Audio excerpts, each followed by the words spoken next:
Now, but the title of his speech is The Key to Success. Let's please welcome Don McNeill.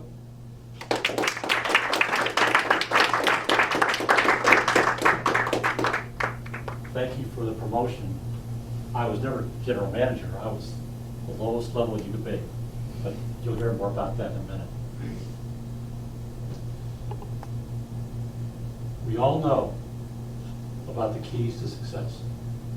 We've been hearing about them all of our lives.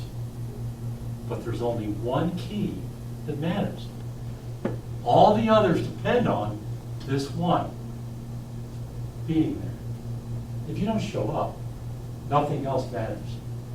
No one ever hit a home run without stepping up to the plate first. Mr. Toastmaster, fellow Toastmasters, and most welcome guests. In June of 1968, I was waiting to be drafted. But before that happened, I was recruited to work for a huge chain of Scottish restaurants.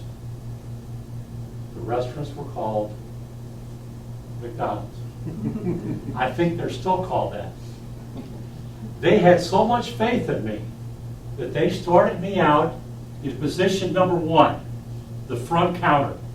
My job was to write down orders as people walked in. I never made a mistake. Every order I wrote down was perfect. When I finished it, I turned around and put it in a tray for the cooks. But I was slow. I was only taking one order for every 5 the other employee was taking. And she looked very angry. Soon, the line stretched out the door. And the manager came over and he whispered to me. He said, "You do know this is fast food, don't you?" The next day, I was reassigned. Cook. I was probably the best cook that ever worked at McDonald's. It was the first month for the Big Mac. And to me, every Big Mac was a gourmet meal. But I was only cooking one Big Mac every 7 minutes. The other cook was turning out 2 every minute. And he looked angry. Soon the line stretched out the door again. And the next day, I was reassigned. I was parking lot monitor. Now they had me outside the building, but it was a good job. My job was to walk around and look for trash on the ground and pick it up and then take it and put it in the dumpster behind the restaurant. I didn't miss a thing. But as I was walking across the parking lot that afternoon, I was walking slow. A woman backing out of a parking place hit me and knocked me. Well, she kind of pushed me over because I was walking slow. I wasn't injured, but I had to go inside and fill out a report. And the next day, I was reassigned.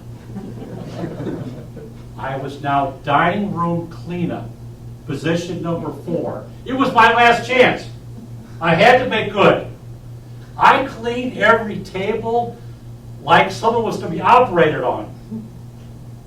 But I was slow. There were 2 other people assigned to dining room cleanup. And they cleaned those tables like a house on fire because they wanted to run out behind the dumpster and smoke cigarettes. And they left me inside by myself, plodding away, cleaning one table at a time. Well, the manager came in that afternoon, and he saw that every table was spotless. And he saw me working alone. And he came over and congratulated me on doing such a great job. Now, I know what you're thinking. You're thinking I should have told him that I didn't clean all those tables.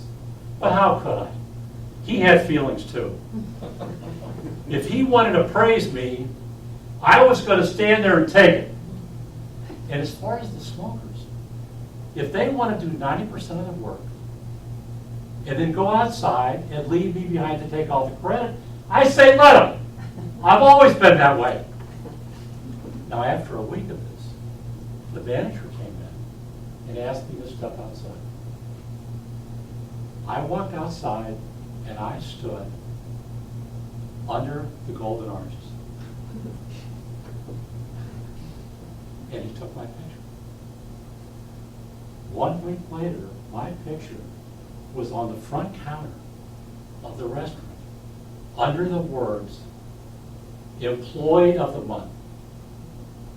I can still remember the pride I felt when I realized what I had accomplished. And the pain I felt when not one of the other employees congratulated me. It was corporate jealousy. Now, we all know about the keys to success. We've heard them 1,000 times. Hard work, integrity, creativity. And I'm not going to argue with any of that. But I can tell you that in the summer of '68, I rose to the top of my profession just by being there. And I challenge all of you to go out and do the same.